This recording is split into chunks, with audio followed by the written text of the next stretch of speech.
Mandela, you wanted to be a bigger person.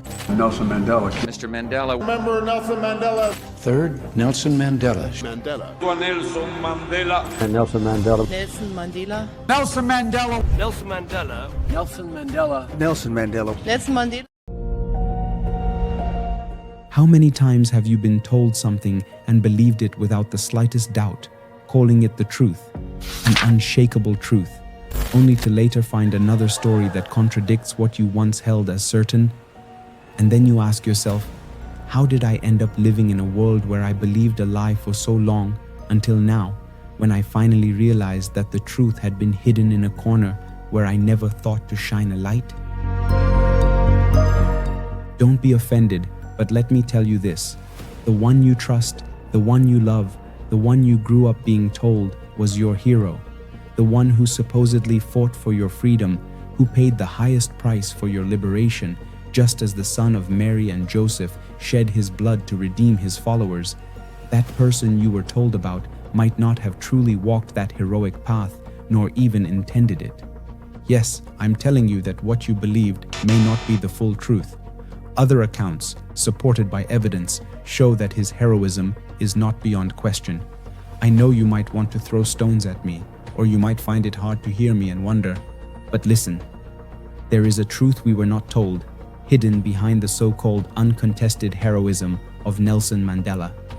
There is a truth we did not know, hidden behind the man once listed as a terrorist by countries like the United States, a title he only lost in 2008, when he was suddenly embraced as a hero. There is a truth hidden behind the man who once led a rebel movement that committed acts not always intended for the good of the people, yet later won the people's admiration. There is a truth hidden behind the fact that those who once jailed him, punishing him for defying them, later brought him out of prison and elevated him to president. Mandela's name was added to the list of the world's most notorious terrorists until he was 90 years old. There is a truth hidden in how, under his leadership, land seized by whites during colonial times was never returned to its rightful black owners, even though his government claimed to fight for the dignity of Africans. The man we know as a symbol of peace is also described in other accounts as a man of violence and ruthlessness, things you would not tell your loved one and expect them to easily understand. Mandela on a terrorist list. So when he tries to apply to come to the U.S. for a visa, because he was part of the African National Congress, the people that were trying to overthrow the apartheid government in South Africa. This is not a story meant to slander, insult, or humiliate, nor is it propaganda or political rhetoric. Rather, it is a story that seeks to analyze and uncover the darker side, the hidden side of Africa's most celebrated figure, Nelson Rolihlahla Mandela. So, let me welcome you to this story, where we will cross the red line that history has drawn for us, and instead step into the truths that history has concealed. Welcome to the world of research. Welcome to the large family of wisdom in narrations.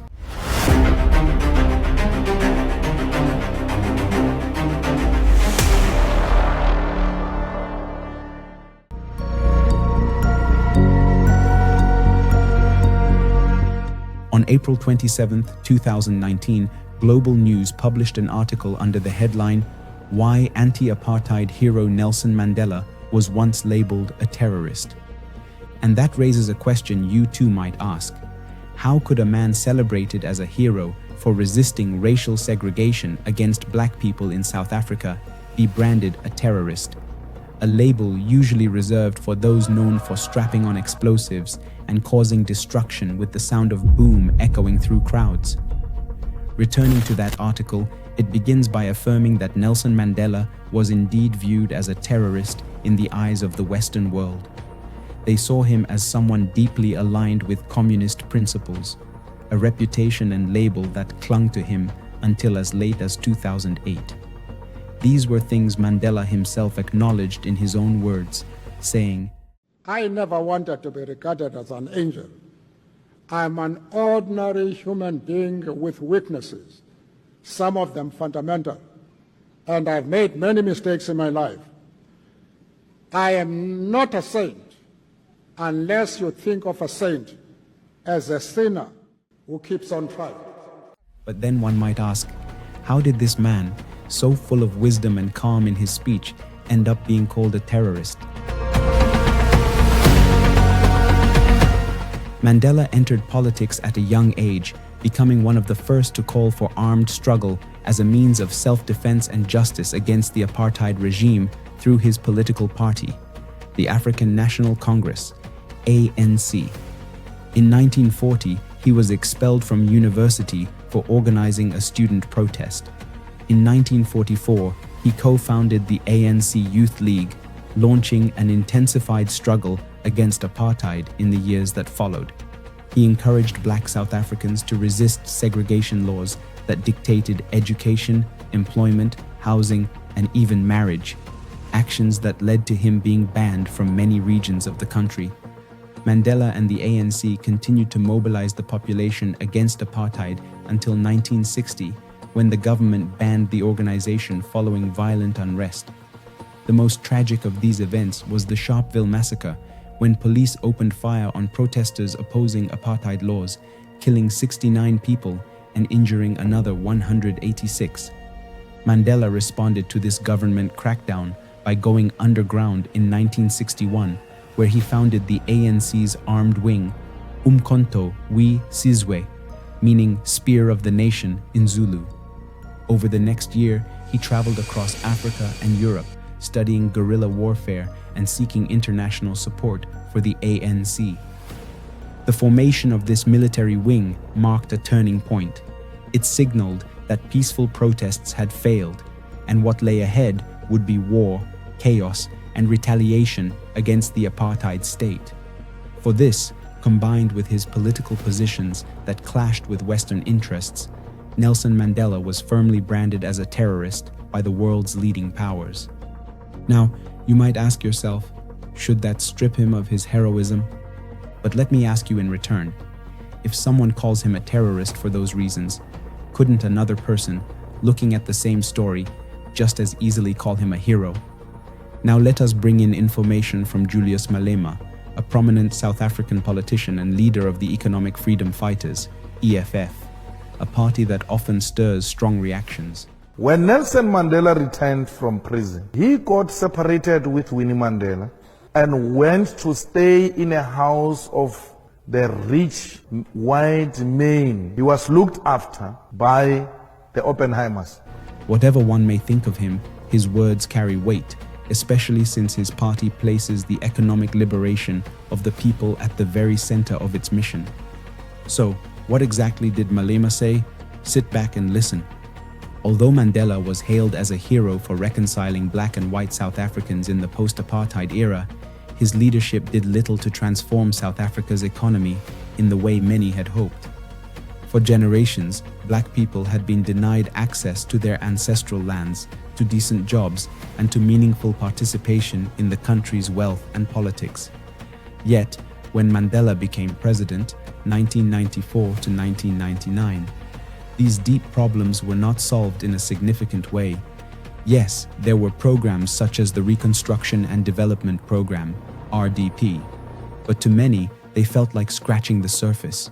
Changes on paper without transforming lives. Land ownership remained unresolved. Poverty continued to grip communities, and hunger, malnutrition, and other crises persisted in the country often described as the Europe of Africa. This has led some to argue that Mandela struck an understanding with wealthy whites, choosing not to disrupt their privileges. In exchange, they showered him with global prestige and honors, rewards that dazzled the world, but left the black majority still struggling. Let us ground this in numbers. In 1994, nearly 60% of black South Africans lived below the poverty line, a legacy of their forefathers' dispossession. By 1999, when Mandela left office, the figure still stood between 55 to 57%. This shows that while there was some modest progress, poverty remained a crushing reality for the vast majority, especially for our brothers and sisters who shared the same skin as us. The Gini coefficient, which measures economic inequality, shows that in 1994, it stood at about 0.59. By 1999, it had risen to 0.61, proof that the rich were becoming richer while the poor were sinking deeper into poverty. Thus, Mandela was once again accused of delivering a peace without bread, a political peace, but not a peace of the stomach. As the old saying goes, there is no peace when hunger cuts through your belly. Look at the figures. In 1994, white South Africans owned 70 to 80% of all farmland. Mandela had promised land restitution, yet by 1999, black South Africans owned less than 7% of their ancestral land. This failure fueled land conflicts that persist even today, with Julius Malema and his supporters demanding that whites be expelled and stripped of the land. In 1994, unemployment was around 20%. By 1999, when Mandela stepped down, it had risen to over 23%. Even though programs were introduced in education and to expand opportunities, they failed to create enough jobs. White elites continued to dominate wealth and major companies throughout Mandela's presidency. This led some to argue that Mandela chose reconciliation, but never dismantled the economic inequalities that had been at the very core of apartheid since the colonial era. While Nelson Mandela remains one of the greatest figures in the struggle against apartheid, critics point out that his image was polished and glorified by the international community, especially Western nations, to present him as a superheroic figure for political purposes we shall later examine. Researchers such as Patrick Bond, in his book Elite Transition: From Apartheid to Neoliberalism in South Africa, 2000, argue that Western media deliberately portrayed Mandela as a man of peace and reconciliation, while overlooking the fact that he had once been part of the leadership of the armed wing Umkhonto we Sizwe. Bond explains that Mandela was turned into a symbol of peace so he could be embraced by Western nations, the very same nations that had branded him a terrorist throughout the 1960s, 1970s, and 1980s. In fact, until 2008, Mandela still appeared on America's terrorist watch list because of his role in Umkhonto we Sizwe.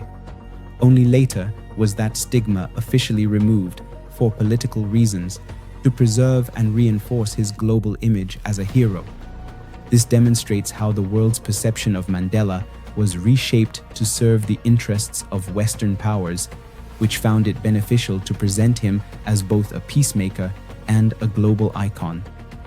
Ugandan politician and scholar Mahmoud Mamdani, in his essay Amnesty or Impunity, a survey of the Truth and Reconciliation Commission of South Africa, 1996, argues that Mandela was elevated to a near-saintly status by the media, while in reality, his economic decisions left many South Africans poor and disillusioned. Mamdani explains that this was done so that the world could view South Africa as a model of reconciliation, a nation where blacks had supposedly embraced peaceful coexistence with their former colonizers. In this narrative, anyone who dared suggest reparations or accountability for the brutalities of the past, the killings, forced labor, and lashings under colonialism and apartheid, would be silenced by pointing to South Africa as an example. Look there, they reconciled, they became one. Even the man who led the struggle has been made a saint of Africa.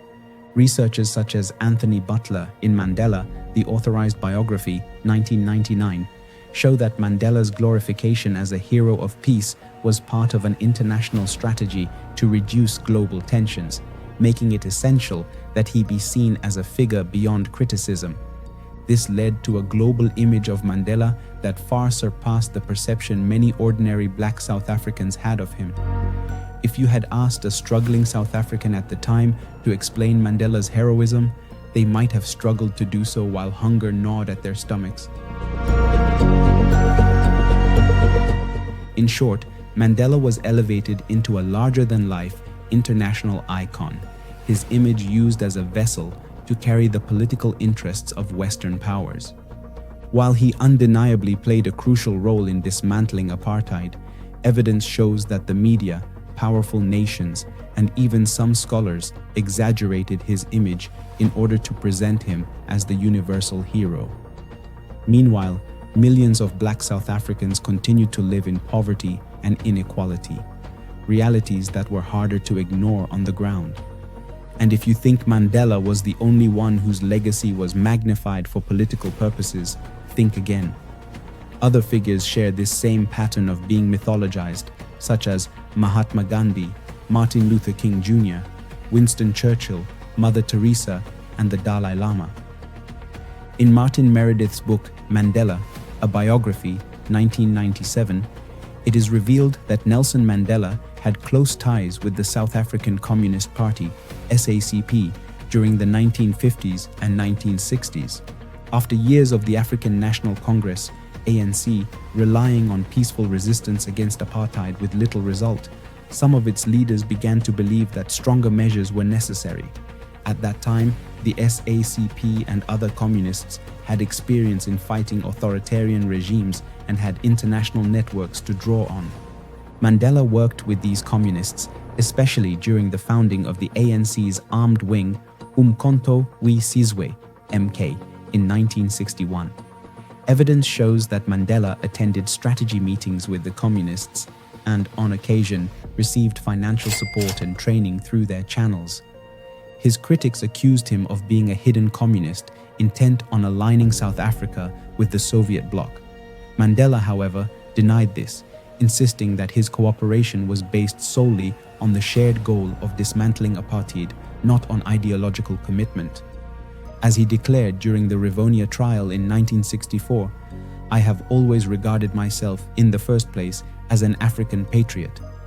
And yet, regardless of how dark or bright certain moments may have been, there are achievements of Nelson Mandela that no one can take away from him. Neither you who crowns him with glory, nor I who might try to remove it from his head.